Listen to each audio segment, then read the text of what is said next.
Pernah kepikiran nggak kalau cara kita menilai orang itu ternyata mirip banget sama cara nenek moyang kita ngelihat bintang di langit? Kedengarannya aneh ya? Tapi ayo kita bedah bareng-bareng ide menarik ini.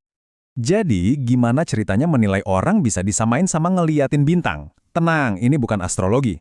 Analogi ini justru bakal ngebuka mata kita soal kesalahan-kesalahan fatal yang sering banget kita lakuin tanpa sadar waktu ngebentuk opini tentang orang lain. Oke, kita mulai dari dasarnya dulu ya. Coba bayangin, kamu lagi lihat langit malam yang penuh bintang. Yang kamu lihat itu sebenarnya apa sih? Nah, proses yang terjadi di otak kita itu persis sama kayak waktu kita lagi ngelihat atau menilai seseorang. Awalnya kan yang kelihatan cuma titik-titik cahaya yang acak, tersebar gitu aja. Sama kayak waktu kita ketemu orang baru. Kita cuma lihat serpihan-serpihan informasi, cara dia ngomong, bajunya, tindakannya. Sebut aja ini semua ciri-ciri. Tapi, otak kita itu nggak suka sama sesuatu yang acak. Jadi secara otomatis, otak kita mulai nyambungin titik-titik itu. Kita seakan-akan narik garis imajiner di antara ciri-ciri tadi, buat bikin sebuah gambar yang utuh. Nah, gambar inilah yang kita sebut status atau penilaian kita soal orang itu. Nah, disinilah pertanyaan paling pentingnya muncul. Gambar yang udah kita capek-capek buat di kepala kita itu, apa beneran gambarin kenyataan? Atau jangan-jangan itu cuma karangan kita aja?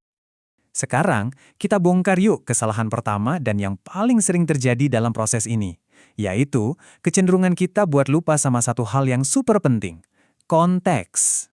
Coba deh pikirin ini. Buat bisa lihat rasi bintang Leo aja, lihat deh. Ada seabrek syarat yang harus terpenuhi. Harus di waktu yang pas, tempat yang pas, cuaca yang pas, jauh dari kota, dan seterusnya. Kita sering ngangguk ini sepele, padahal kalau satu aja syarat yang nggak ada, ya udah, kita nggak bakal lihat apa-apa. Inilah yang namanya kodrat manusia pertama, kodrat lupa. Kita itu cenderung cuma fokus sama hasil akhirnya, yaitu gambar rasi bintangnya. Dan kita lupa sama semua kondisi di baliknya yang bikin gambar itu bisa kelihatan. Ini kejadian persis waktu Sunny menilai Gugun. Sunny ngerasa dia adil, tapi dia lupa kalau dia punya konteks pertemanan bertahun-tahun sama Lulu yang sama sekali nggak dia punya sama Gugun. Dia lupa kondisinya beda jauh. Makanya penilaian dia jadi nggak adil. Oke, kita lanjut ke kesalahan kedua. Ini soal gimana persepsi kita bisa ngeciptain sebuah realitas yang sebenarnya nggak pernah ada.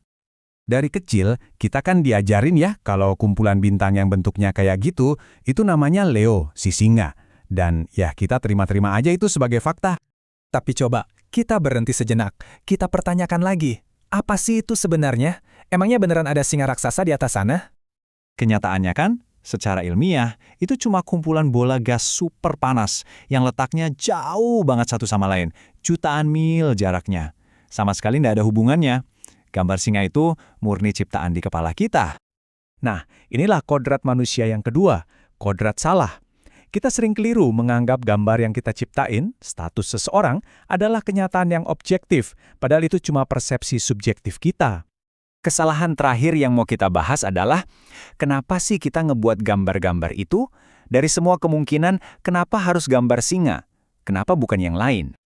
Coba bayangin deh, titik-titik bintang itu kan bisa disambungin jadi bentuk apa aja. Bisa jadi gambar kuda, atau teko, atau ya sekedar coretan acak. Jadi, kenapa dari jutaan kemungkinan, kita semua seakan sepakat kalau itu gambar singa? Jawabannya simpel. Karena itu jalan pintas yang paling gampang. Cerita mitos Hercules dan singa itu udah terkenal banget di zaman dulu. Jadi, daripada pusing-pusing mikirin bentuk baru, ya udah, sambungin aja ke cerita yang udah ada. Gampang kan? Dan ini ngebawa kita ke kodrat yang ketiga. Kodrat kurang. Ini adalah sifat dasar kita yang cenderung malas. Bukan malas kerja ya, tapi malas mikir. Kita ambil penjelasan yang paling gampang, paling deket. Terus kita ngerasa udah paham segalanya. Padahal usaha kita minimal banget. Sunny juga kejebak di sini. Daripada susah payah mencoba memahami Gugun yang dunianya beda, jauh lebih gampang buat dia ngambil jalan pintas. Kasih aja label abnormal. Ini adalah bentuk kemalasan berpikir yang nyata. Jadi, ayo kita rangkum semuanya. 3 kecenderungan alami kita ini, lupa, salah, dan kurang, semuanya kerja bareng buat ngebentuk penilaian kita yang, ya, seringkali keliru.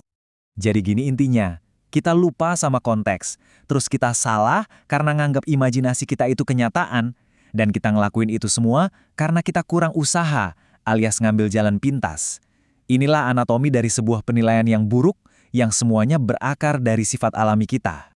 Makanya, Nilai orang cuma dari apa yang kelihatan di permukaan, itu adalah tindakan yang nggak bijak.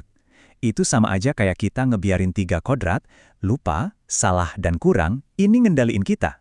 Tantangan kita sebagai manusia justru adalah buat terus-menerus ngelawan kecenderungan alami ini.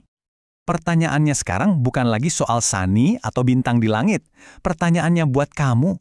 Dengan pemahaman baru ini, siapa orang di sekitar kamu yang mungkin udah kamu nilai secara nggak adil? Siapa yang mau kamu coba lihat dengan cara yang baru, yang lebih bijaksana, mulai hari ini?